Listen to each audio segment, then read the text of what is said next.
Hello friends, स्वागत है आपका आपके अपनी चैनल एचएससी स्टडी गाइड में। आज इस वीडियो में हम बात करने वाले हैं फैक्ट्री एक्ट 1948 के बारे में। तो चलिए फिर वीडियो को स्टार्ट करते हैं। चलिए अब जानते हैं कि ये फैक्ट्री एक्ट 1948 आने से पहले क्या स्थिति थी, यानी कि उसके हिस्ट्री के बारे में कि फैक्ट्री एक्ट 1948 जो है वो क्यों लाया गया, इसके पीछे की क्या कहानी है। तो दोस्तों, ये एक्ट आने से पहले देश में जगह जगह पर जो है वो इंडस्ट्रियलाइजेशन जो है वो बढ़ रहा था। इस कारणों की वजह से वर्कर की संख्या भी जो थी वो वहां पर बढ़ रही थी काम करने के लिए। लेकिन जो कंपनी के ओनर्स थे, यानी कि जो भी फैक्ट्री के ओनर हो या फिर इंडस्ट्री के ओनर हो, उनकी तरफ से जो वर्कर वहां पर काम कर रहे हैं उनके लिए कोई भी उनके हेल्थ एंड सेफ्टी के बारे में नहीं सोच रहा था, जिसकी वजह से इंडस्ट्री में, फैक्ट्री में बहुत सारे ऐसे एक्सीडेंट हो रहे थे। क्योंकि वहां पर फैक्ट्री के जो ओनर थे वो ये सोचते थे कि वर्कर की तरफ से हमें सिर्फ काम लेना है, लेकिन उनके हेल्थ और सेफ्टी के बारे में उनको नहीं सोचना है। और उसके अलावा वहां पर यंग पर्सन हो, वुमन हो या फिर चिल्ड्रंस हो, वो भी वहां पर फैक्ट्री में काम कर रहे थे, तो उनके भी बारे में वहां पर कोई भी सोच नहीं रहा था। तो फिर एक सर्वे से ऐसे पता चला कि वहां पर काम करने की जो कंडीशंस थी वो बहुत ही पुअर थी। फिर उसके बाद था कि जो भी वर्कर्स वहां पर काम कर रहे थे तो वो कितने घंटे तक काम करे वो भी वहां पर फिक्स नहीं था। फिर उसके बाद था कि वर्कर के जो हेल्थ एंड सेफ्टी इश्यूज थे उसके बारे में भी कोई नहीं सोचता था। फिर उसके बाद था कि वर्कर को कितनी लागत दी जाए, यानी कि कितना पेमेंट दिया जाए, वो भी वहां पर फिक्स नहीं था। फिर उसके बाद था कि कंपनी के ओनर की तरफ से काम जल्दी खत्म होना चाहिए, इसलिए वो वर्कर से दिन रात काम कराता था, लेकिन उसके ऊपर कितना ओवर टाइम देना चाहिए वो भी वहां पर फिक्स नहीं था। और फिर उसके बाद था कि वर्कर को जो भी वेलफेयर फैसिलिटी मिलनी चाहिए, यानी कि कंपनी में जो है वो टॉयलेट की सुविधा होनी चाहिए, पानी की सुविधा होनी चाहिए, रेस्ट की सुविधा होनी चाहिए, तो ऐसी जो वेलफेयर फैसिलिटी थी वो भी वहां पर प्रोवाइड नहीं हो रही थी। तो इन सारे हालात को मद्देनजर रखते हुए फैक्ट्री के जो भी वर्कर्स है उनके रिलेवेंट एक लॉ अमेंड किया गया, जो था फैक्ट्री एक्ट 1948, जिसको पास किया गया कॉन्स्टिट्यूएंट असेंबली के द्वारा 28 अगस्त 1948 को, और बाद में इसको 1 अप्रैल 1949 को फोर्स में लाया गया। तो इस प्रकार जो थी ये फैक्ट्री एक्ट की हिस्ट्री थी। चलिए अब जानते हैं कि फैक्ट्री एक्ट 1948 का मेन ऑब्जेक्टिव क्या है। तो सबसे पहला पॉइंट है कि जैसे कि इसके पहले हमने जाना था कि फैक्ट्री एक्ट को लाने से पहले वर्किंग कंडीशन जो थी वो काफी पुअर थी। तो यहाँ पर फैक्ट्री एक्ट को लाने का मेन ऑब्जेक्टिव यहाँ पर यही रहा कि वर्किंग कंडीशन जो थी फैक्ट्री की उसको रेगुलेट किया जाए, उसको सुधारा जाए। दूसरा पॉइंट है कि फैक्ट्री एक्ट को लाने से पहले जो भी वर्कर्स इंडस्ट्री में काम कर रहे थे तो उनके हेल्थ के बारे में, सेफ्टी वेलफेयर के बारे में या फिर उनके एनुअल लीव के बारे में कोई भी सोच नहीं रहा था। तो इस पॉइंट को मद्देनजर रखते हुए फैक्ट्री एक्ट को लाया गया, जिसमें यह बताया गया कि जो भी वर्कर्स इंडस्ट्री में काम करने वाले हैं उनके हेल्थ के बारे में, सेफ्टी वेलफेयर के बारे में, उनके एनुअल लीव के बारे में सोचा जाए, और उसमें बहुत सारी ऐसी तरतूद की जाए ताकि वर्कर जो है वो वहां पर कंफर्टेबली काम कर सके। फिर उसके बाद का पॉइंट है कि फैक्ट्री एक्ट को लाने से पहले इंडस्ट्री में, फैक्ट्री में बहुत सारे यंग पर्सन्स, वुमन हो या फिर चिल्ड्रंस जो थे वो काम कर रहे थे और उनके ऊपर कोई भी ध्यान नहीं दे रहा था। तो फैक्ट्री एक्ट को लाने का ये थर्ड ऑब्जेक्टिव था कि जो भी यंग पर्सन इंडस्ट्री में काम कर रहे हैं या फिर जो भी वुमन काम कर रही है या फिर जो भी चिल्ड्रंस उस फैक्ट्री में काम कर रहे हैं तो उनके लिए एक स्पेशल प्रोविजन होनी चाहिए। तो उसके लिए इस फैक्ट्री एक्ट को लाया गया। तो ये फैक्ट्री एक्ट 1948 के मेन ऑब्जेक्टिव्स है। चलिए अब जानते हैं फैक्ट्री एक्ट 1948 के बारे में, यानी कि इस फैक्ट्री एक्ट में क्या चीजें जो है वो दी गई है। तो सबसे पहले जानते हैं इंडेक्स के बारे में कि इस फैक्ट्री एक्ट के अंदर क्या है। तो यहाँ पर टोटल 11 चैप्टर्स है और टोटल 120 सेक्शंस है। तो चैप्टर 1 जो है वो है प्रिलिमिनरी का, जिसमें सेक्शन 1 से लेकर 7B तक है। चैप्टर 2 जो है वो है इंस्पेक्टिंग स्टाफ का, जिसमें सेक्शन 8 से लेकर 10 तक है। चैप्टर 3 है हेल्थ का, जिसमें सेक्शन 11 से लेकर 20 तक है। चैप्टर 4 है सेफ्टी का, जिसमें सेक्शन 21 से लेकर 41 है। चैप्टर 4A है हजार्डस प्रोसेस के प्रोविजंस के रिलेटेड, जिसमें सेक्शन 41A से लेकर 41H है। चैप्टर 5 है वेलफेयर के बारे में, जिसमें सेक्शन 42 से लेकर 50 तक है। चैप्टर 6 है एडल्ट्स के वर्किंग आवर्स के बारे में, जिसमें सेक्शन 51 से लेकर 66 है। चैप्टर 8 है यंग पर्सन्स के एम्प्लॉयमेंट के बारे में, जिसमें सेक्शन 67 से लेकर 77 तक है। चैप्टर 8 है एनुअल लीव के बारे में, साथ ही में वेजेस के बारे में, जिसमें सेक्शन दिए गए हैं 78 से लेकर 84 तक। चैप्टर 9 में स्पेशल प्रोविजंस के बारे में बताया गया है, जिसमें सेक्शन 85 से लेकर 91A तक है। चैप्टर 10 में बताया गया है पेनाल्टीज और प्रोसीजर के बारे में, जिसमें सेक्शन 92 से लेकर 106A तक है। और चैप्टर 11 है सप्लीमेंटल के बारे में, जिसमें सेक्शन दिए गए हैं 107 से लेकर 120 तक। तो इस तरीके से फैक्ट्री एक्ट 1948 में टोटल 11 चैप्टर्स है और 120 सेक्शंस है। चलिए अब जानते हैं फैक्ट्री एक्ट 1948 के चैप्टर 1 प्रिलिमिनरी के बारे में कि इसमें कौन कौन से सेक्शन दिए गए हैं। तो सेक्शन 1 है short title, extent and commencement. इसमें दिया गया है कि ये जो एक्ट है ये कब से लागू हो चुका है, जिसमें बताया गया है कि 1 अप्रैल 1949 से इस एक्ट को कमेंसमेंट किया गया है, यानी कि वो एक्ट उस तारीख से फोर्स में लाया गया है। फिर उसके बाद सेक्शन 2 है वो है इंटरप्रिटेशंस का। इसमें बहुत सारी ऐसी डेफिनेशन जो है वो बताई गई है जो आपको पता होना चाहिए, जैसा कि उसमें एडल्ट के बारे में बताया गया है। तो एडल्ट यानी कि वो व्यक्ति जो 18 साल की उम्र जो है वो पार कर चुका हो। फिर उसके बाद है एडोलसेंट। तो एडोलसेंट यानी कि ऐसा व्यक्ति जो 18 साल की उम्र को पार नहीं किया है लेकिन 15 साल की उम्र को वो पार कर चुका है, यानी कि 15 साल से 18 साल के बीच के दायरे को एडोलसेंट व्यक्ति कहा जाता है। फिर उसके बाद आता है कैलेंडर ईयर। कैलेंडर ईयर यानी कि जो 12 महीने का होता है, जिसकी शुरुआत 1 जनवरी से होती है। फिर उसके बाद है चाइल्ड। तो चाइल्ड यानी कि ऐसा व्यक्ति कि जिसने 15 साल की जो उम्र है वो क्रॉस नहीं की है, मतलब 15 साल के कम ही उसकी एज है। फिर उसके बाद आता है कॉम्पिटेंट पर्सन। तो कॉम्पिटेंट पर्सन यानी कि ऐसा पर्सन या फिर ऐसा इंस्टीट्यूट जो रिकॉग्नाइज किया गया है चीफ इंस्पेक्टर के द्वारा, ताकि वो जो पर्सन है या फिर इंस्टीट्यूट है वो वहां पर टेस्ट कैरिड आउट कर सके, उसका एग्जामिनेशन कर सके, या फिर फैक्ट्री में जो भी रिक्वायरमेंट है उसका वो इंस्पेक्शन कर सके। फिर उसके बाद है हजार्डस प्रोसेस। तो हजार्डस प्रोसेस यानी कि इंडस्ट्री में होने वाली जो भी एक्टिविटी है तो उसको होने के लिए जो भी रॉ मटेरियल का इस्तेमाल किया जाता है, तो उसकी वजह से जो भी वेस्ट निकलता है या फिर पोल्यूशन होता है या फिर उसका जो इम्पैक्ट है वो वर्कर के हेल्थ के ऊपर होता है, तो ऐसी प्रोसेस को हजार्डस प्रोसेस कहा जाता है। फिर उसके बाद है यंग पर्सन। तो यंग पर्सन यानी कि वो आइदर चाइल्ड भी हो सकता है या फिर एडोलसेंट भी हो सकता है, जैसा कि इसके पहले हमने देखा था कि चाइल्ड यानी कि क्या होता है और एडोलसेंट यानी कि क्या होता है। फिर उसके बाद आता है डे। डे यानी कि जिसमें 24 आवर्स होते हैं, जिसकी शुरुआत मिडनाइट से शुरू होती है। फिर उसके बाद आता है वीक। वीक यानी कि जिसमें टोटल 7 डेज होते हैं और जिसकी शुरुआत सैटरडे के मिडनाइट से होती है। फिर उसके बाद है पावर।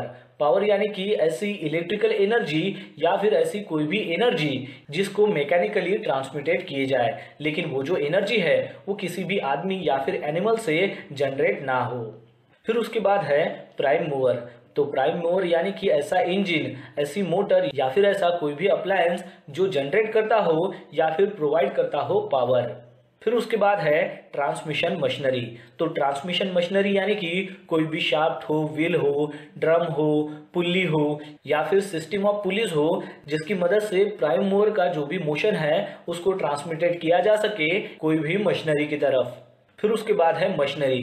तो मशीनरी यानी कि जिसमें प्राइम मूवर्स आता हो, ट्रांसमिशन मशीनरी आती हो या फिर ऐसे सभी अप्लायंसेस आते हो जिससे पावर जो है वो जनरेट होता हो या फिर उसको ट्रांसफॉर्म किया जाता हो या फिर ट्रांसमिटेड किया जाता हो।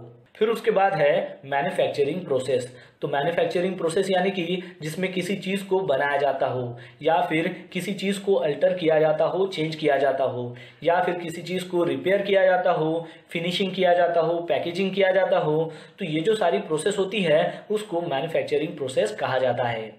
फिर उसके बाद आता है वो है वर्कर। तो वर्कर यानी कि जो भी एम्प्लॉयर है उसके अंडर में जो भी प्रीमाइसेस है, तो उस प्रीमाइसेस में जो भी पर्सन्स उसके अंडर में काम कर रहे हैं, वो चाहे मशीन को साफ कर रहे हो या फिर कोई भी मैन्युफैक्चरिंग प्रोसेस में वो काम कर रहा हो, तो उनको वर्कर कहा जाता है। फिर उसके बाद है फैक्ट्री। फैक्ट्री यानी कि ऐसा कोई भी प्रीमाइसेस हो सकता है कि जहां पर मैन्युफैक्चरिंग जो प्रोसेस है वो कैरिड आउट हो सके, यानी कि उस मैन्युफैक्चरिंग प्रोसेस करने के लिए 10 आदमी हो या फिर 10 से ज़्यादा वर्कर जो है वो काम कर रहे हैं, वो चाहे साल के किसी भी दिन कर रहे हो, और वो काम करते वक्त वो अगर पावर सप्लाई का इस्तेमाल कर रहे हो या फिर ना कर रहे हो। लेकिन मैन्युफैक्चरिंग प्रोसेस कैरिड आउट करने के लिए वो अगर 10 आदमी हो या फिर 10 से ज़्यादा आदमी उस प्रीमाइसेस में अगर काम कर रहे हो तो वो फैक्ट्री के अंडर कंसीडर किया जाता है। फिर उसके बाद है ऑक्यूपायर। ऑक्यूपायर यानी कि ऐसा पर्सन जिसका उस फैक्ट्री के ऊपर टोटल कंट्रोल हो, यानी कि उस फैक्ट्री का जो ओनर है उसे ऑक्यूपायर कहा जाता है। अब ये जो ऑक्यूपायर है ये एक इंडिविजुअल पर्सन भी हो सकता है या फिर कुछ मेंबर भी हो सकते हैं। फिर उसके बाद सेक्शन 3 जो है उसमें रेफरेंस दिया गया है टाइम ऑफ डे के बारे में। फिर उसके बाद सेक्शन 4 में बताया गया है कि जो सेपरेट फैक्ट्री हो या फिर 2 से 3 फैक्ट्री हो या फिर एक सिंगल फैक्ट्री हो तो उनके पास क्या पावर होता है कि जिसकी वजह से वो डिफरेंट डिपार्टमेंट जो है वो डिक्लेयर कर सके। फिर उसके बाद सेक्शन 5 में बताया गया है power to exempt during public emergency. फिर उसके बाद सेक्शन 6 में बताया गया है फैक्ट्री के रजिस्ट्रेशन के बारे में, उसके अप्रूवल के बारे में, उसके लाइसेंस के बारे में। फिर उसके बाद सेक्शन 7 में बताया गया है ऑक्यूपायर के नोटिस के बारे में, जिसमें बताया गया है कि ऑक्यूपायर ने किसी भी प्रीमाइसेस को एज अ फैक्ट्री को ऑक्यूपाई करने से पहले उससे ठीक कम से कम 15 दिन पहले जो है चीफ इंस्पेक्टर को एक रिटर्न नोटिस देनी है, जिसमें उसने फैक्ट्री के बारे में डिटेल देनी है, यानी कि फैक्ट्री का नाम क्या है, उस फैक्ट्री की क्या सिचुएशंस है, ऑक्यूपायर का नाम क्या है, उसका एड्रेस क्या है, उस प्रीमाइसेस का जो ओनर है उसका नाम क्या है, एड्रेस क्या है, बिल्डिंग के ओनर का नाम क्या है, जिसकी रिलेवेंट फैक्ट्री है उसके साथ कैसे कम्युनिकेशन करना है, मैन्युफैक्चरिंग प्रोसेस उसमें क्या होने वाली है। तो ये जो सारी डिटेल्स है ये उसको एक रिटर्न नोटिस में चीफ इंस्पेक्टर को भेजनी होती है। फिर उसके बाद सेक्शन 7A में बताया गया है ऑक्यूपायर के जनरल ड्यूटीज के बारे में, जिसमें बताया गया है कि ऑक्यूपायर की जो भी फैक्ट्री है उसमें जो भी वर्कर्स काम कर रहे हैं तो ये ऑक्यूपायर की जिम्मेदारी होती है कि उनके हेल्थ के बारे में, उनके सेफ्टी के बारे में और उनके वेलफेयर के बारे में वो ध्यान दे। फिर उसके बाद बताया गया है कि फैक्ट्री में जो भी प्लांट है उसका रेगुलर मेंटेनेंस होना चाहिए, और वो मेंटेनेंस करते वक्त उसका जो इम्पैक्ट है वो वर्कर के हेल्थ के ऊपर नहीं होना चाहिए, उसकी भी प्रोविजन करनी है। फिर उसके बाद है कि जो भी पर्सन्स काम कर रहे हैं, यानी कि काम करते वक्त जो भी वो मटेरियल को हैंडल कर रहे हो, स्टोरेज कर रहे हो या फिर ट्रांसपोर्ट कर रहे हो, तो वो करते वक्त उनके हेल्थ के बारे में और उनके सेफ्टी के बारे में ध्यान रखना ये भी ऑक्यूपायर का काम होता है। फिर उसके बाद है कि वर्कर जो भी काम कर रहे हैं तो उसके बारे में उसको मालूमात होनी चाहिए, तो उसके लिए उसको कैसे इन्फॉर्मेशन देनी है, इंस्ट्रक्शन देना है, ट्रेनिंग प्रोग्राम्स को अरेंज करना है, वहाँ पर सुपरविजन प्रोवाइड कराना है, ये भी ऑक्यूपायर का काम होता है। फिर उसके बाद है कि फैक्ट्री में जितने भी प्लेसेस है उन सभी प्लेसेस में रेगुलर मेंटेनेंस होना चाहिए, वहाँ पर प्रॉपर एक्सेस होना चाहिए, इग्रेस होना चाहिए, ये सारी चीज़ें भी देखना ऑक्यूपायर का काम है। फिर उसके बाद सेक्शन 7B में बताया गया है मैन्युफैक्चरर्स के जनरल ड्यूटीज के बारे में, वो भी रिगार्ड्स आर्टिकल्स और सब्सटेंस के बारे में। इसमें बताया गया है कि मैन्युफैक्चरिंग के लिए जो भी सब्सटेंसेस का वहाँ पर इस्तेमाल किया गया है तो उसके बारे में सारे आर्टिकल्स वहाँ पर होने चाहिए, वो जो सब्सटेंस है वो प्रॉपरली डिज़ाइन होना चाहिए, टेस्टेड होना चाहिए उस मैन्युफैक्चरिंग प्रोसेस के लिए। चलिए अब जानते हैं फैक्ट्री एक्ट 1948 के चैप्टर 2 के बारे में, जो है द इंस्पेक्टिंग स्टाफ। इसमें सेक्शन 8 दिया गया है इंस्पेक्टर के बारे में। अब ये जो इंस्पेक्टर है इसको अपॉइंट किया जाता है स्टेट गवर्नमेंट के द्वारा, और ये फैक्ट्री के इंस्पेक्टर का क्या क्वालिफिकेशन होना चाहिए, उसकी वर्क कंडीशंस क्या होनी चाहिए, ये भी स्टेट गवर्नमेंट जो है वो डिसाइड करता है। इसके अलावा स्टेट गवर्नमेंट जो है वो फैक्ट्रीज के चीफ इंस्पेक्टर को भी अपॉइंट करता है, और उसकी मदद के लिए, एडिशनल हेल्प के लिए ज्वाइंट चीफ इंस्पेक्टर और डिप्यूटी चीफ इंस्पेक्टर को चीफ इंस्पेक्टर के अंडर में काम करने के लिए बोलता है। यानी कि चीफ इंस्पेक्टर को जो ज्वाइंट इंस्पेक्टर है और डिप्यूटी इंस्पेक्टर है वो असिस्ट कर सके। इसके अलावा हर एक डिस्ट्रिक्ट के जो मैजिस्ट्रेट होते हैं तो वो भी अपनी डिस्ट्रिक्ट के एक इंस्पेक्टर होते हैं। फिर उसके बाद सेक्शन 9 है पावर ऑफ इंस्पेक्टर। तो इसमें आता है कि जो भी पर्सन्स फैक्ट्री में काम कर रहे हैं या फिर किसी मैन्युफैक्चरिंग प्रोसेस को वो अंजाम दे रहे हैं, काम कर रहे हैं, तो ऐसे प्रीमाइसेस में वो डायरेक्टली वहां पर इंटर कर सकता है। फिर उसके बाद है कि वो किसी भी प्रीमाइसेस में या फिर प्लांट में या फिर आर्टिकल को वो वहां पर एग्जामाइन कर सकता है। फिर उसके बाद है कि फैक्ट्री में कोई अगर एक्सीडेंट हुआ हो या फिर डेंजरस ऑकरेंस हुआ हो तो उसकी इंक्वायरी भी करना ये इंस्पेक्टर का काम होता है। फिर उसके बाद है कि फैक्ट्री में जो भी प्रोडक्शन का काम चल रहा हो तो उसके रिलेवेंट जो भी डॉक्यूमेंट्स है उसको वो वहां पर सीज भी कर सकता है, उसको चेक भी कर सकता है। फिर उसके बाद सेक्शन 10 जो है वो है सर्टिफाइड सर्जन का। अब सर्टिफाइड सर्जन जो है उसको स्टेट गवर्नमेंट के द्वारा अपॉइंट किया जाता है और उस सर्टिफाइड सर्जन को फैक्ट्री जो है वो असाइन की जाती है, यानी कि फैक्ट्री में काम करने वाले जितने भी वर्कर्स हैं उन सभी का मेडिकल एग्जामिनेशन करना ये सर्टिफाइड सर्जन का काम होता है। इसके अलावा फैक्ट्री में जो भी यंग पर्सन्स काम कर रहे हैं उनको एग्जामाइन करना और उनको सर्टिफाइड करना ये भी सर्टिफाइड सर्जन का काम होता है। इसके अलावा जो भी पर्सन्स फैक्ट्री में जो भी डेंजरस काम हो या फिर हजार्डस सिचुएशंस को वो अगर हैंडल कर रहे हो तो उन सारे वर्कर्स का एग्जामिनेशन करना ये भी सर्टिफाइड सर्जन का काम होता है। और इसके अलावा मेडिकल सुपरविजन करना उस फैक्ट्री में वो भी सर्टिफाइड सर्जन का काम होता है, यानी कि वर्कर को किसी भी नेचर ऑफ वर्क को करते हुए अगर उसको इलनेस अगर होती है तो उसको भी देखना एक सर्टिफाइड सर्जन का काम होता है। चलिए अब जानते हैं फैक्ट्री एक्ट 1948 के चैप्टर 3 के बारे में जो है हेल्थ। तो ये जो चैप्टर है काफ़ी इंपॉर्टेंट है जो आपको समझना है। इस चैप्टर में टोटल 10 सेक्शन दिए गए हैं जिसमें सेक्शन 11 से लेकर 20 तक है।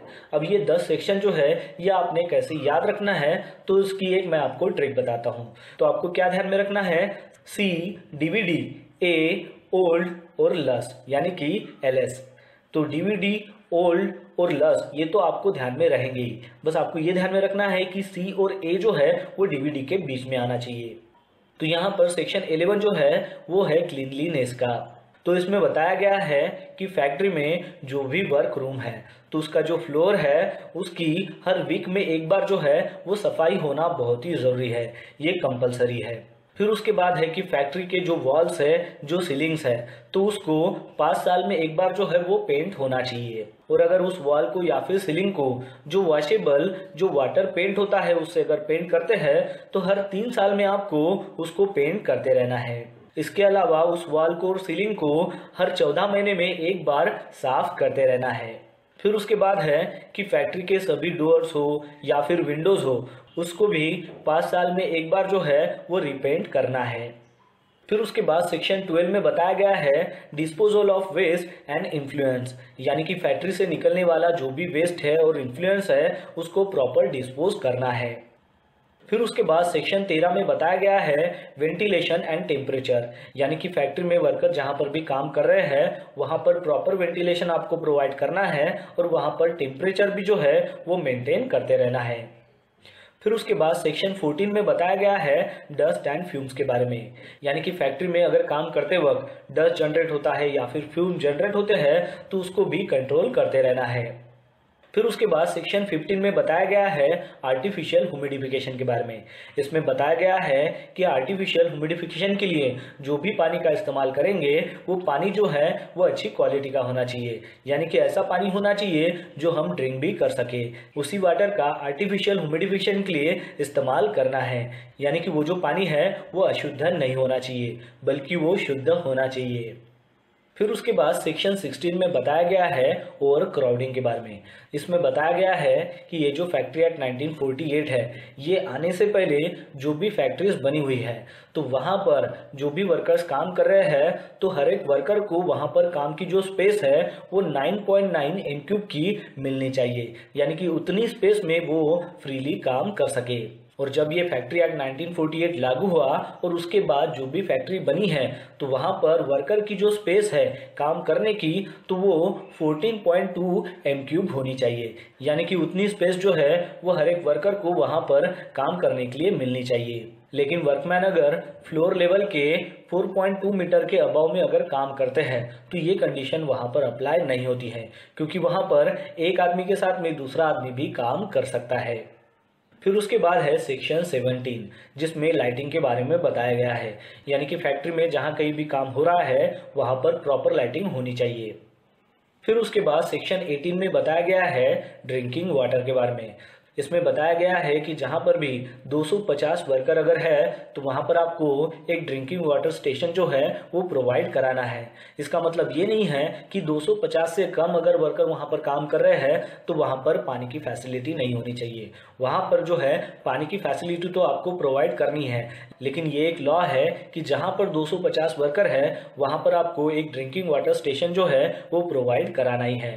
फिर उसके बाद है कि ये जो ड्रिंकिंग वाटर फैसिलिटी है, ये जो वर्किंग प्लेस है या फिर यूरिनल्स हो या फिर लैट्रिन्स हो या फिर स्पीटून्स हो या फिर कोई भी ओपन ड्रेनेज हो, तो वहां से 6 मीटर की दूरी पर इसको आपको रखना है। यानी कि वहां से 6 मीटर का डिस्टेंस जो है वो आपको मेंटेन करना है ड्रिंकिंग वाटर फैसिलिटी के लिए। फिर उसके बाद सेक्शन 19 में बताया गया है लैट्रिन्स एंड यूरिनल्स के बारे में। तो जहां पर भी 250 वर्कर काम करते हो तो वहां पर लैट्रिन्स और यूरिनल्स जो है वो प्रोवाइड कराना है, और उस लैट्रिन्स और यूरिनल्स को 7 दिन में एक बार वॉश और क्लीन करते रहना है। इसका मतलब ये नहीं है कि 7 दिन में एक ही बार करना है, वो आप रेगुलर भी कर सकते हो, लेकिन 7 दिन में एक बार जो है इसको वॉश और क्लीन करते रहना है।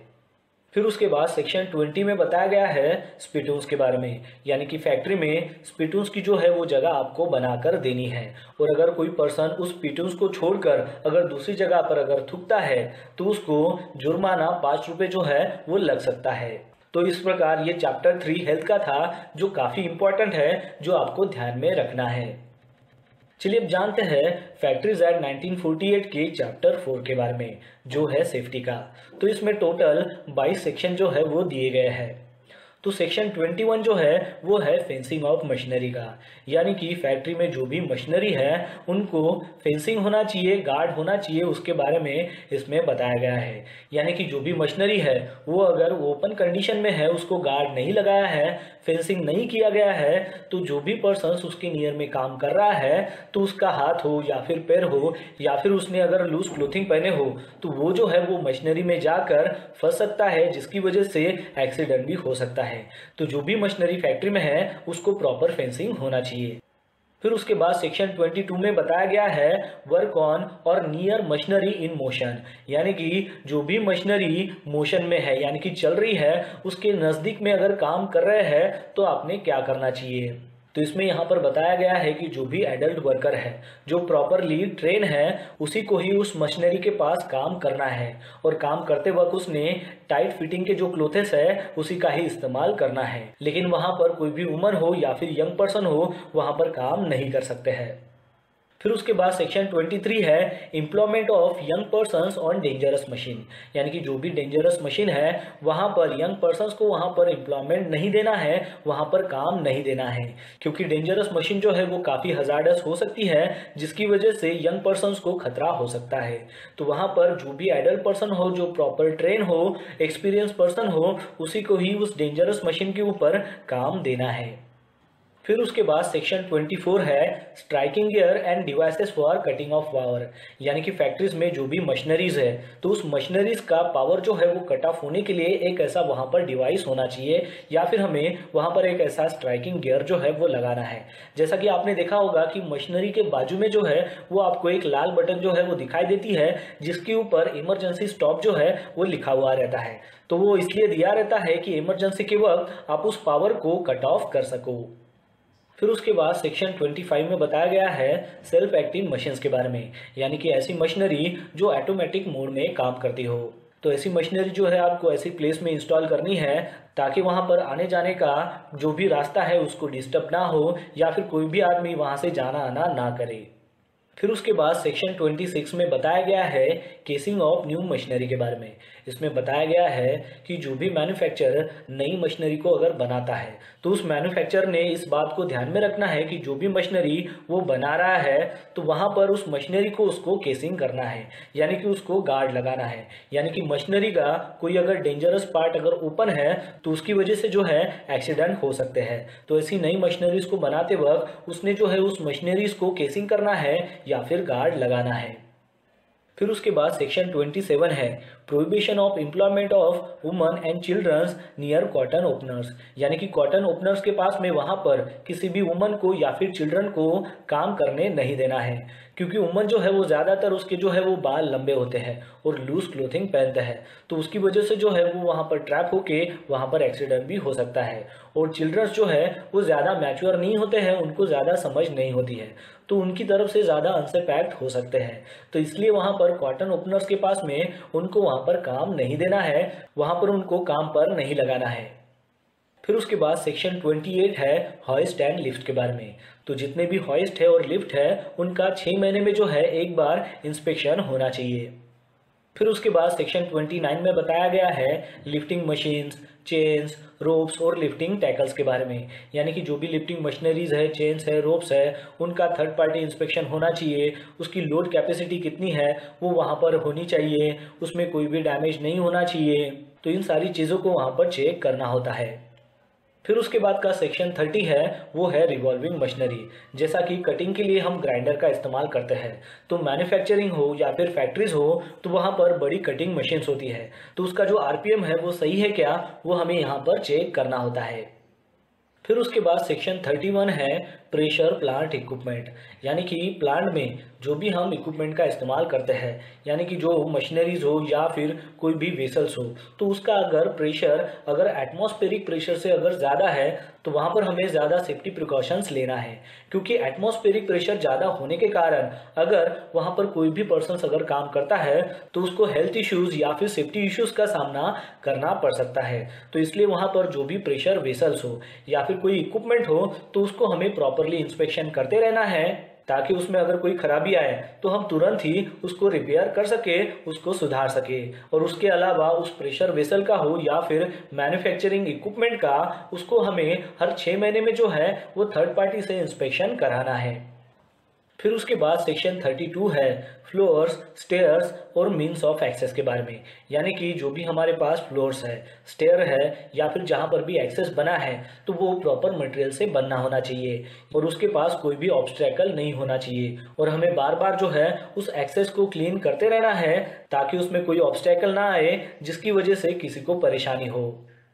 फिर उसके बाद सेक्शन 33 में बताया गया है पिट्स, सम्स और ओपनिंग इन फ्लोर्स के बारे में। यानी कि फैक्ट्रीज में या फिर कंपनीज में कोई भी अगर पिट हो या फिर कोई सम्स हो या फिर कोई भी फ्लोर को ओपनिंग हो तो वो हमें क्लोज करके रखनी है, क्योंकि वहाँ पर हमें कोई भी ओपनिंग नहीं देनी है कि जिसकी वजह से कोई हादसा हो। फिर उसके बाद है सेक्शन 34 जो है एक्सेसिव वेट। यानी कि पर्टिकुलरली किस पर्सन ने कितना वेट उठाना चाहिए इसके बारे में इसमें जानकारी दी गई है। जैसे कि कोई अगर एडल्ट मेल है तो उसने 50 केजी जो है वो वेट उठा सकता है। अगर एडल्ट फीमेल है तो वो 30 केजी तक वो लोड उठा सकता है। एडोलसेंट मेल अगर है तो वो 30 केजी उठा सकता है। एडोलसेंट अगर फीमेल है तो वो 20 केजी उठा सकती है। मेल चाइल्ड है तो वो 16 केजी वेट उठा सकते हैं और अगर फीमेल चाइल्ड है तो वो 13 केजी वेट उठा सकते हैं। फिर उसके बाद है सेक्शन 35 जो है प्रोटेक्शन ऑफ आई के बारे में। यानी कि जब भी हम फैक्ट्रीज में काम करते हैं तो वहाँ पर हमें हमारे आई पर सेफ्टी गॉगल जो है वो लगाना है या फिर सुटेबल जो गॉगल है उसको हमें लगाना है, क्योंकि वहाँ पर बहुत सारे ऐसे केमिकल्स हो सकते हैं जो आपकी आंखों में जा सकते हैं या फिर कोई फ्लाइंग ऑब्जेक्ट हो सकता है जो आपकी आंखों में जाकर उसको इंजरी कर सकता है। इसलिए आप जब भी काम करो तो वहाँ पर आपको आपके आई को प्रोटेक्ट करना है, वो भी सेफ्टी गॉगल से। फिर उसके बाद सेक्शन 36 है precaution against dangerous fumes, gases etcetera in confined space. यानी कि कन्फाइंड स्पेस में जो भी पर्सन्स काम कर रहे हैं तो वहाँ पर डेंजरस फ्यूम जनरेट होते हैं या फिर गैसेस जो है वो निकलती है, तो उसके अगेंस्ट हमने क्या प्रिकॉशंस लेना है उसके बारे में इसमें बताया गया है। जैसे कि कन्फाइंड स्पेस में काम करने से पहले हमें गैस टेस्ट वहाँ पर करनी है कि कोई भी डेंजरस गैसेस वहाँ पर अवेलेबल है क्या, और जो प्रॉपर और ट्रेन पर्सन्स है उन्हीं को ही हमें परमिशन देनी है उस कन्फाइंड स्पेस में काम करने के लिए। और वहाँ पर कन्फाइंड स्पेस का प्रॉपर परमिट होना चाहिए कि वहाँ पर हम काम कर सकते हैं या नहीं कर सकते हैं। तो ये सारी प्रोविजंस यहाँ पर दी गई है। फिर उसके बाद सेक्शन 36A है जिसमें बताया गया है precautions regarding the use of portable electrical light. तो पोर्टेबल जो इलेक्ट्रिक लाइट है जो भी हम इस्तेमाल करते हैं तो उसका मैक्सिमम 24 जो है वो वोल्ट होना चाहिए। यानी कि 24 वोल्ट वाला ही हमें इलेक्ट्रिक लाइट वहाँ पर इस्तेमाल करना है। फिर उसके बाद सेक्शन 37 में बताया गया है एक्सप्लोजिव और इन्फ्लेमेबल जो डस्ट है, गैस है, उसके बारे में। फिर उसके बाद है section 38 precaution in case of fire. तो इसमें बताया गया है कि इंडस्ट्री में हो या फिर फैक्ट्री में जहाँ कहीं भी हॉट वर्क का काम होता हो जिससे फायर उत्पन्न होती है, तो वहाँ पर हमें नेसेसरी प्रिकॉशन जो है वो लेनी होती है। जैसे कि एग्जांपल के तौर पर हॉट वर्क में आता है ग्राइंडिंग हो या फिर वेल्डिंग हो, तो वो काम करते समय उसके नियर में अगर कोई फ्लैमेबल मटेरियल है तो उसको हमें वहाँ से हटाना है। अगर हम उसको नहीं हटा सकते हैं तो कोई फायर रिटार्डर जो मटेरियल है उससे हमें उसको ढाकना है, या फिर हमें कोई ऐसा पार्टीशन करना है ताकि हॉट वर्क करते वक्त कोई भी फायर की चिंगारी जो है वो वहाँ तक ना पहुँचे। इसके अलावा जहाँ पर भी ये काम हो रहा है वहाँ पर हमें फायर इक्विपमेंट जो है वो रखना है, जैसे कि फायर एक्सटिंग्विशर हो या फिर फायर बकेट हो, वो वहाँ पर रखनी है। तो ऐसी प्रिकॉशन हमें लेनी होती है। फिर उसके बाद सेक्शन 39 में बताया गया है power to require specification of defective parts और टेस्ट ऑफ स्टेबिलिटी। फिर उसके बाद सेक्शन 40 में बताया गया है safety of buildings and machinery के बारे में। सेक्शन 40A में बताया गया है मेंटेनेंस ऑफ बिल्डिंग्स के बारे में। सेक्शन 40B में बताया गया है सेफ्टी ऑफिसर्स के बारे में। तो इसमें बताया गया है कि जहां भी 1000 वर्कर काम करते हो या फिर उससे अधिक अगर वर्कर काम करते हो तो वहां पर सेफ्टी ऑफिसर की अपॉइंटमेंट होनी चाहिए। या फिर कोई अगर मैन्युफैक्चरिंग प्रोसेस होती है जिसमें रिस्क इन्वॉल्व है या फिर हेल्थ के रिलेटेड वहां पर हजार्ड मौजूद है तो वहां पर भी सेफ्टी ऑफिसर जो है वो अपॉइंट होना चाहिए। तो इस सेफ्टी ऑफिसर का क्वालिफिकेशन क्या होगा, उसकी कंडीशन ऑफ सर्विस क्या होगी, तो ये स्टेट गवर्नमेंट जो है वो डिसाइड करता है। और फिर उसके बाद सेक्शन 41 है power to make rules to supplement this chapter. तो इस प्रकार जो है ये चैप्टर 4 है सेफ्टी का, जिसमें टोटल 22 सेक्शन दिए गए हैं। तो इसमें कुछ जो सेक्शन है वो काफी इंपॉर्टेंट है, जैसा कि मैंने आपको यहाँ पर बताया है। फिर उसके बाद फैक्ट्रीज एक्ट 1948 में चैप्टर 4A में बताया गया है provisions relating to hazardous process. इसमें सेक्शन 41A है constitutions of site appraisal committee. अब इसमें क्या होता है कि जो भी फैक्ट्री हो या फिर इंडस्ट्री हो उसमें अगर हजार्डस प्रोसेस कर रहा हो या फिर जिस फैक्ट्री में या फिर इंडस्ट्री में हजार्डस प्रोसेस चल रही है उसको एक्सपांड करना हो, तो उसके लिए जो है उसकी एप्लीकेशन जो है वो स्टेट गवर्नमेंट को देनी होती है। तो स्टेट गवर्नमेंट क्या करता है कि इस एप्लीकेशन को चेक करने के लिए एक साइट अप्रेजल कमेटी जो है वो अपॉइंट करता है। और ये साइट अप्रेजल कमेटी का ये काम होता है कि वो जो एप्लीकेशन आई हुई है कि जिस फैक्ट्री में या फिर इंडस्ट्री में हजार्डस प्रोसेस जो है वो चलने वाले हैं तो उसको वो एग्जामाइन करे। इसके अलावा साइट अप्रेजल कमेटी को अगर कोई इंफॉर्मेशन अगर चाहिए होगी, यानी कि जो भी हजार्डस प्रोसेस के रिलेटेड अगर कोई इंफॉर्मेशन चाहिए होगी, तो जो भी एप्लीकेशन जिस ओनर की तरफ से आई है तो उसको वो इंफॉर्मेशन मांग सकता है या फिर डाटा जो है वो मांग सकते हैं। और साइट अप्रेजल कमेटी ने इसका जो टोटल रिकमेंडेशन है वो विथ इन 90 डेज जो है वो स्टेट गवर्नमेंट को देना होता है। यानी कि ये जो एप्लीकेशन है इसके बारे में जो है उनको बताना होता है कि इस एप्लीकेशन को अप्रूव करना है या फिर डिसअप्रूव करना है। और फिर स्टेट गवर्नमेंट जो है वो डिसाइड करती है कि इसका अप्रूवल देना है या नहीं देना है। फिर उसके बाद सेक्शन 41C में दिया गया है specific responsibility of the occupier in relation to hazardous process. यानी कि ऑक्यूपायर जो भी हजार्डस प्रोसेस को हैंडल कर रहे हैं उसके स्पेसिफिक रिस्पॉन्सिबिलिटी के बारे में यहाँ पर बताया गया है। फिर उसके बाद सेक्शन 41D में दिया गया है power of central government to appoint inquiry committee. फिर उसके बाद सेक्शन 41E में दिया गया है इमरजेंसी स्टैंडर्ड्स के बारे में। इसमें दिया गया है कि ऑन साइड इमरजेंसी प्लान हो या फिर ऑफ साइड इमरजेंसी जो प्लान हो वो इनके पास होना चाहिए। फिर उसके बाद सेक्शन 41F में दिया गया है permissible limits of exposure of chemical and toxic substances. यानी कि फैक्ट्री से निकलने वाला जो भी केमिकल हो या फिर टॉक्सिक सब्सटेंसेस हो तो उसको जो परमिसिबल लिमिट्स है उसमें ही जो है वो बाहर छोड़ना है। फिर उसके बाद सेक्शन 41G है workers participation in safety management. यानी कि सेफ्टी मैनेजमेंट में वर्कर का पार्टिसिपेशन जो है वो होना चाहिए। फिर उसके बाद सेक्शन 41H में दिया गया है right of workers to warn about imminent danger. यानी कि वर्कर्स को काम करते वक्त या फिर कहीं पर डेंजर अगर दिखता है तो उसने वो इमीडिएट वो काम छोड़ना है और उसकी जो रिपोर्ट है वो अपने सुपरवाइजर को करनी है और सुपरवाइजर की ये जिम्मेदारी होती है कि उसको वो रेक्टिफाई करे। तो यहाँ पर वर्कर का ये राइट है कि जहां पर भी उसको डेंजर दिखता है तो वो काम ना करे और उसकी जो रिपोर्ट है वो सुपरवाइजर को करे। फिर उसके बाद फैक्ट्रीज एक्ट 1948 में चैप्टर 5 में बताया गया है वेलफेयर के बारे में, जिसमें सेक्शन 42 है वॉशिंग फैसिलिटी, यानी कि जो भी फैक्ट्री है या फिर इंडस्ट्री है वहां पर वर्कर लोगों के लिए, एम्प्लॉयज के लिए वॉशिंग फैसिलिटी वहां पर प्रोवाइड करनी है, जैसे कि वॉशिंग बेसिन वगैरह हो गया एक्सेट्रा। यानी कि वर्कर जो भी वहां पर काम करते हैं, केमिकल को हैंडल करते हैं, तो जो भी बैक्टीरिया उनके हाथ पर होता है तो उसको वॉश करने के लिए वहां पर वॉशिंग फैसिलिटी होनी चाहिए।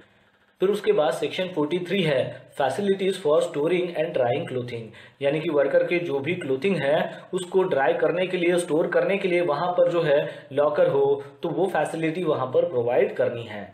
फिर उसके बाद है सेक्शन 44, उसमें दिया गया है फैसिलिटीज फॉर सिटिंग। इसमें बताया गया है कि वर्कर लोगों के लिए सिटिंग की फैसिलिटीज भी जो है वो प्रोवाइड करानी है। फिर उसके बाद सेक्शन 45 में बताया गया है फर्स्ट एड अप्लायंसेस के बारे में। इसमें बताया गया है कि हर एक 150 वर्कर के ऊपर वहां पर एक फर्स्ट एड बॉक्स होना चाहिए और उसको हैंडल करने के लिए एक रिस्पॉन्सिबल पर्सन होना चाहिए, और वो जो रिस्पॉन्सिबल पर्सन है वो सर्टिफाइड किया जाएगा स्टेट गवर्नमेंट की तरफ से, और वहां पर जब तक काम चलेगा तब तक वो रिस्पॉन्सिबल पर्सन ने वहां पर रहना है। इसके अलावा यहाँ पर बताया गया है कि 500 के ऊपर अगर वर्कर वहां पर है तो वहां पर एम्बुलेंस भी जो है वो प्रोवाइड करानी है। फिर उसके बाद सेक्शन 46 में बताया गया है कैंटीन्स के बारे में। इसमें बताया गया है कि अगर वर्कर 250 से अगर ज़्यादा है तो वहां पर कैंटीन की फैसिलिटी होनी चाहिए। फिर उसके बाद सेक्शन 47 में बताया गया है शेल्टर्स, रेस्ट रूम और लंच रूम्स के बारे में। इसमें बताया गया है कि अगर वर्कर 150 से अगर ज़्यादा है तो वहां पर शेल्टर, रेस्ट रूम्स और लंच रूम्स की फैसिलिटी वहां पर प्रोवाइड करानी है। फिर उसके बाद सेक्शन 48 है क्रेचेस के बारे में। इसमें बताया गया है कि फैक्ट्री में अगर 30 से ज़्यादा वुमन अगर काम कर रही है तो वहां पर क्रेचेस की फैसिलिटी होनी चाहिए।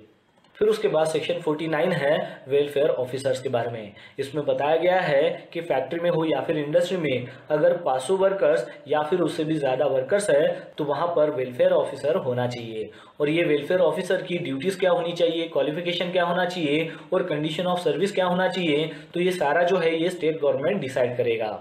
और फिर उसके बाद सेक्शन 50 है power to make rules to supplement this chapter. फिर उसके बाद फैक्ट्रीज एक्ट 1948 में चैप्टर 6 है working hours of adults.